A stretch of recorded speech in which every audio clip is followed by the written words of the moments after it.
সুপ্রিয় দর্শক, কেমন আছেন সবাই? আশা করি যে যেখানে আছেন সবাই ভালো আছেন, সুস্থ আছেন। আজকের পর্বে আপনাদের জন্য একটা দারুণ রেসিপি নিয়ে এসেছি। আমরা অনেকেই আছি মাছের মাথা খেতে খুব পছন্দ করি। আর যারা কিনা এই মাছের মাথা খেতে পছন্দ করেন, আজকের রেসিপিটা তাদের জন্য। আশা করছি এভাবে মাছের মাথা রান্না করলে সবাই কিন্তু চেটেপুটে খেয়ে নেবে। চলুন তাহলে দেরি না করে আজকের রেসিপিটা শুরু করা যাক। তার জন্য আমি প্রথমে কড়াইয়ে তেল গরম করে নিয়েছি, আর সেখানে আমি মাছের মাথাগুলো আগ থেকে মেরিনেট করে রেখেছি, আর মাথাগুলো আমি ভেজে নিচ্ছি।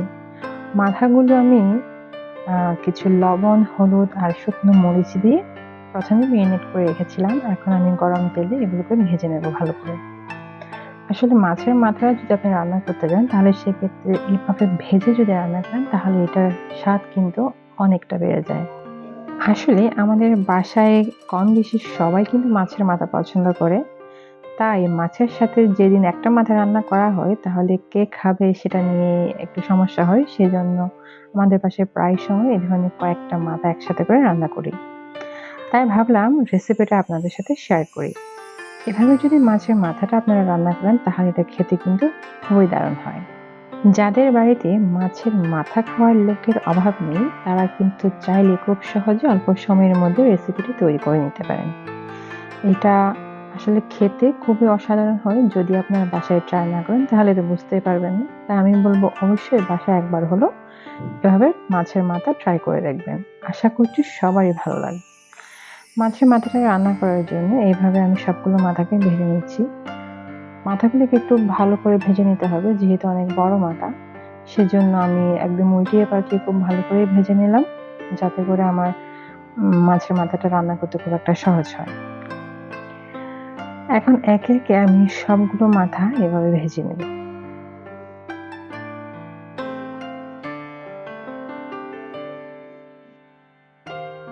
আমি এখানে টোটাল ৬টা মাথা রান্না করব। সেজন্য আমি ৬টা মাথা আগে থেকে ম্যারিনেট করে রেখেছি। আর মাথা সবগুলো আমি খুব ভালো করে এপিঠ ওপিঠ উল্টিয়ে ভাজা করে নিচ্ছি।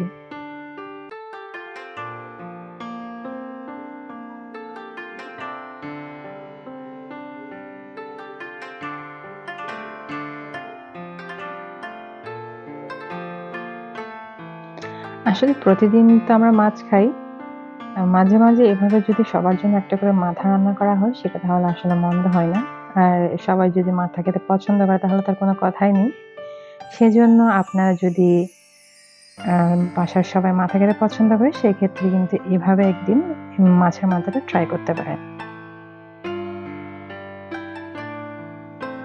দেখতেই পাচ্ছেন আমি সবগুলো মাছের মাথা এভাবে উল্টিয়ে পাল্টিয়ে কিন্তু ভেজে নিচ্ছি। এতে করে আমার মাছটা কিন্তু অনেকটা মানে 50% কিন্তু এখানে কুক হয়ে যাচ্ছে। ওইজন্য আমার পরবর্তীতে রান্না করতে আমার কোনো সমস্যা হবে না। মাছের মাথাটা আমার মোটামুটি ভাজা হয়ে গেছে। এ পর্যায়ে আমি সবগুলো মাছের মাথা উঠিয়ে নিচ্ছি। মাছের মাথাগুলো ওঠানো হয়ে গেলে এই পর্যায়ে আমি গ্যাসের ফ্লেমটা বন্ধ করে দিব। এই তেলেই কিন্তু আমি বাকি মশলাগুলো দিয়ে দিচ্ছি। গ্যাসের ফ্লেমটা বন্ধ করে আমি দিয়ে দিচ্ছি একে একে পেঁয়াজ আর রসুন আমি থেতো করে রেখেছিলাম আগে থেকে, সেগুলো দিয়ে দিলাম। আর দিয়ে দিলাম পেঁয়াজের ফুল আর কিছু টমেটো কুচি।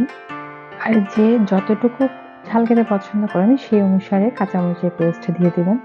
আসলে এখন শীতকাল সেহেতু কাঁচামরিচ ছাড়া যদি আপনি রান্না করেন তাহলে এটা খেতে খুব একটা ভালো লাগে না। তাই আমি সবসময় শীতকাল আসলেই তরকারিটা আমি কাঁচামরিচ দিয়ে রান্না করার চেষ্টা করি।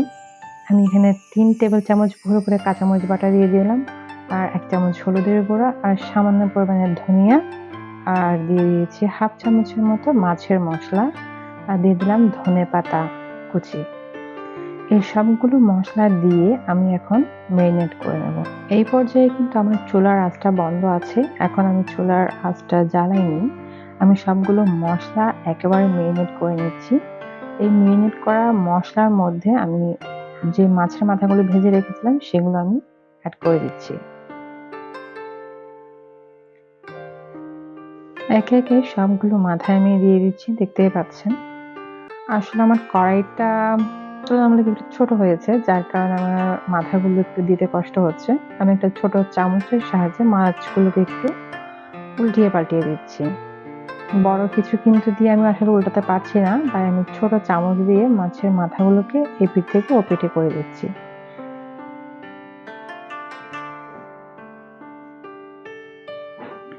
খুব সাবধানেই কাজটা করতে হবে, যেহেতু মাছের মাথাগুলো আমি আগে থেকে ভাজি করে রেখেছি। সেক্ষেত্রে যদি বেশি ভেঙে যায় তাহলে কিন্তু এটা আবার আস্ত থাকবে না, ভেঙে যাবে। তাই আমি চেষ্টা করছি মাছের মাথাগুলোকে আস্ত রাখার। সেজন্য আমি খুব আলতোভাবে কিন্তু মাছের মাথাগুলোকে এপাশ থেকে ওপাশে উঠিয়ে দিচ্ছি।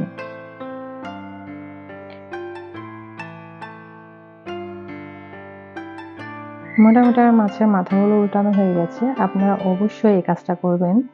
মসলাটা মেরিনেট করার পরে মাথাগুলো যখন দেবেন তখন এইভাবে উল্টিয়ে দেবেন। এখন আমি জাস্ট 10 মিনিটের মতো রান্না করব। 10 মিনিট হয়ে গেছে। 10 মিনিট পরে আমি মাথাগুলোকে আবার একটু এপিঠ থেকে ওপিঠে করে দিচ্ছি। তবে অবশ্যই খেয়াল রাখবেন এই পর্যায়ে চুলার আঁচটা কিন্তু একদম মিডিয়ামে রাখবেন, অথবা লোতে রেখে কিন্তু আপনি রান্নাটা কমপ্লিট করতে পারেন। খুব বেশি জাল দিয়ে যদি মাছের মাথাটা আপনি রান্না করেন তাহলে নিচে দিয়ে লেগে যাবে আর ভালো করে কুক হবে না। সো এটা খেতে কিন্তু খুব একটা ভালো লাগবে না। অবশ্য আমি এখানে একটু পানি দিয়েছিলাম, সেটা কিন্তু একটু স্কিপ হয়ে গেছে। আপনারা অবশ্যই হালকা পানি দিয়ে মাছের মাথাগুলোকে একটু রান্না করে নিতে হবে, নয়তোবা মাছের মাথা যেহেতু বড়, সো এটার মধ্যে যদি পানিটা প্রবেশ না করে, মানে মশলাগুলো যদি প্রবেশ না করে, একটু পানসে হবে। একটু পানি দিয়ে অবশ্যই মাছের মাথাগুলোকে ভালো করে সেদ্ধ করে নিতে হবে। অবশ্যই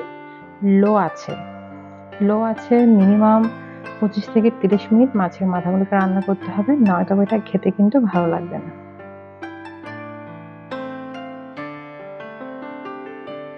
অনেকটা যেরকম দমে রান্না হয় কিছুটা সেরকম একদম লো আছে মাথাগুলোকে আস্তে আস্তে করে রান্না করতে হবে, তাহলে এটার টেস্টটা কিন্তু অনেকটা ভালো আসবে। এই পর্যায়ে নেড়ে দেওয়ার পরে আমি আরো 10 মিনিট রান্না করব। 10 মিনিট পরে আমি আবারও একটু উল্টিয়ে পাল্টিয়ে দেব, যাতে মাছের মাথাগুলো ভালো করে রান্না হয় আর যাতে মশলাগুলো মাছের মাথার ভেতরে প্রবেশ করে। দেখতে পাচ্ছেন আমি আরো একবার উল্টিয়ে দিলাম মাছের মাথাগুলোকে। এখন আমি জাস্ট আরো 5 মিনিট পরে ঢাকনাটা উল্টিয়ে কিছু ধনেপাতা দিয়ে দিচ্ছি।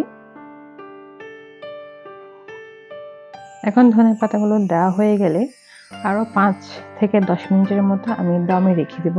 এরপরেই কিন্তু আপনারা গরম গরম মাছের মাথাগুলো পরিবেশন করতে পারবেন। দেখতেই পাচ্ছেন আমার রান্নাটা কিন্তু হয়ে গেছে। এই পর্যায়ে আমি গরম গরম পরিবেশন করব। আসলে কালারটা কিন্তু খুবই সুন্দর এসেছে আর এটা খেতেও কিন্তু খুব দারুণ হয়েছে। আপনারা চাইলে বাসায় এভাবে কিন্তু মাছের মাথাটা রান্না করতে পারেন, এটা খেতে আসলে খুবই অসাধারণ হয়।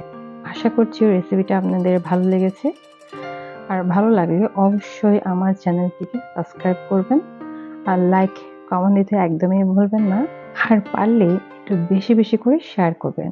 আসলে আমি নিয়মিত ভিডিও দিতে পারছি না বলে তার জন্য আমি সরি। আসলে আমি সবসময় চেষ্টা করি কম মশলার মধ্যে মজাদার কিছু রেসিপি আপনাদের সাথে শেয়ার করতে। এই ধরনের কিছু সহজ রেসিপি নিয়ে আবারও হাজির হব আপনাদের মাঝে। আজ এই পর্যন্ত। সবাই ভালো থাকবেন, সুস্থ থাকবেন।